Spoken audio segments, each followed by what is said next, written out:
আসসালামু আলাইকুম। আমি ডক্টর মোহাম্মদ আব্দুল মজিদ, প্রধান বৈজ্ঞানিক কর্মকর্তা, বারটা।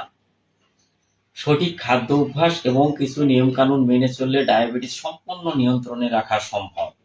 যেমন পরিহার করতে হবে চিনি ও মিষ্টি জাতীয় খাবার, অতিরিক্ত কার্বোহাইড্রেট জাতীয় খাবার এবং ধূমপান। ধূমপান ডায়াবেটিসের পার্শ্ব প্রতিক্রিয়া বাড়িয়ে দেয়।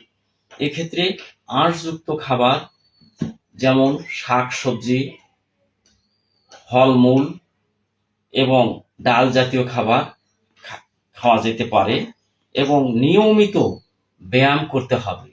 প্রতিদিন কমপক্ষে ৩০ থেকে ৪০ মিনিট হাঁটা বা অন্য কোনো ব্যায়াম করা যেতে পারে।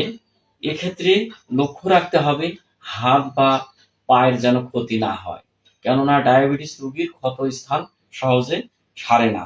পর্যাপ্ত পরিমাণে ঘুমাইতে হবে। এক্ষেত্রে অন্তত ৬ থেকে ৮ ঘন্টা ঘুমানো উচিত। মানসিক চাপ মুক্ত থাকতে হবে।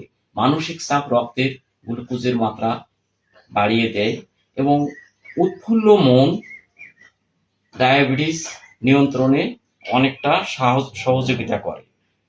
নিয়মিতভাবে শরীরের গুরুত্বপূর্ণ অঙ্গ যেমন চোখ, হার্ট, কিডনি পরীক্ষা করাতে হবে, কেননা ইহা ক্ষতি হওয়ার সম্ভাবনা থাকে। এবং মাসে ১ থেকে ২ বার ডায়াবেটিস পরীক্ষা করাতে হবে, কেননা রক্তের শর্করার মাত্রা কম বেশি হতে পারে। এক্ষেত্রে অনেক ক্ষতি হওয়ার সম্ভাবনা থাকে। তাই উহা নিশ্চিত হয়ে ডাক্তারের পরামর্শ মতো ঔষধ গ্রহণ করতে হবে এবং কোনোভাবেই উহা ডাক্তারের পরামর্শ ছাড়া পরিত্যাগ করা যাবে না। সঠিকভাবে নিয়ম কানুনগুলি মেনে চললে ডায়াবেটিস কোনো ভয় নয়, সম্পূর্ণভাবেই জয় করা সম্ভব। আপনারা ভালো থাকুন, সুস্থ থাকুন। আসসালামু আলাইকুম।